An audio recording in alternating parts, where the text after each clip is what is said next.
Following its inauguration, the 10th House of Representatives on June 13, 2023, with Tajuddin Abbas elected as Speaker, being the first among equals, the Green Chamber chose a mantra, the People's House. From deliberations on critical bills to oversight functions and interventions on national issues, the House has been at the forefront of Nigeria's democratic process. With a self-prescribed mandate rolled into a comprehensive legislative agenda, the House in 2024 focused on driving economic growth, enhancing national security, improving healthcare access, reforming education, and advancing good governance. On July 18, the members agreed to reduce their salaries by 50% for 6 months to address the challenges faced by ordinary Nigerians. Consequently, 704.91 million naira will be presented to the president on December 31, 2024 as support to vulnerable Nigerians affected by the economic hardship resulting from the removal of petrol subsidy.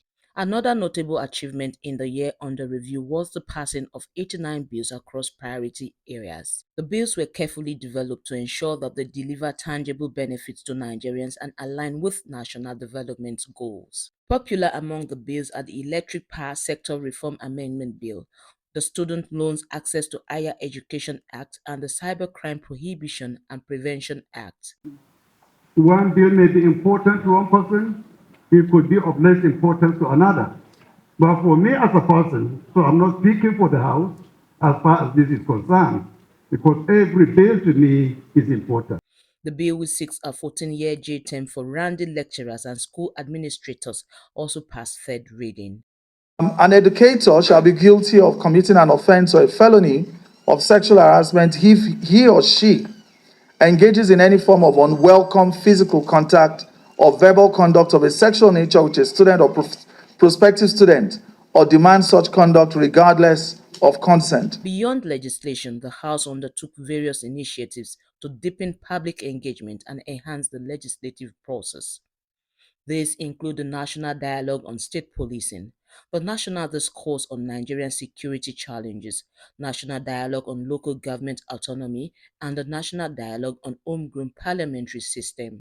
State policing is one of the thematic areas for our constitutional amendment, and we want to make an informed decision with regards to that space. In 2024, the voice of the House was loud, discouraging the planned #EndBadGovernance protest. We are not in support of this alleged national protest. It will be counterproductive. We are only trying to implore the way of peace. It's only when we have peace that we can have development. The lower chamber held two live engagements with youth, the first to make their voices heard, the second to engage them on the 2025 budget. The House reached out to Nigerians in dire need. In October, it donated 100 million naira to victims of Jigawa tanker explosion, which led to the death of over 170 persons.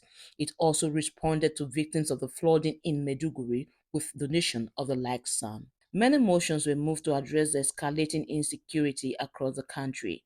The House went a step further to seek non-kinetic strategies to address the scourge. When there's no security, agriculture suffers, education suffers, public service suffers, tourism suffers, investment suffers.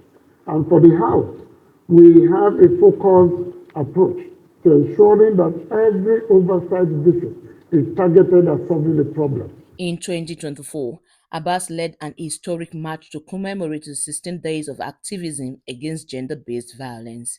The House petitioned the Inspector General of Police demanding action on violence against women and girls. Resolute on women empowerment and gender equality, the House met state assembly speakers on gender-based constitution amendment bills.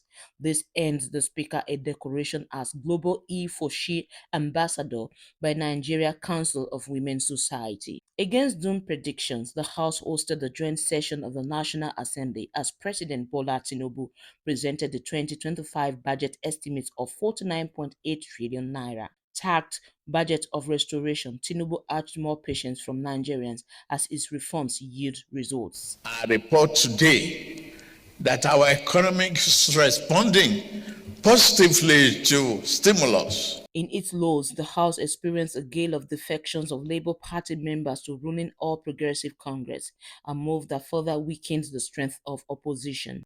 President Tinubu's four tax reform bills also tore the lower chamber along north and south ethnic political divide. But the Speaker assured that the House and indeed the National Assembly would ensure equity and protection of vulnerable Nigerians. All engagements of the House in 2024 underscored the commitment to ensuring that governance is inclusive, participatory, and responsive to the needs of all Nigerians. Henrietta Momodu, EBS News.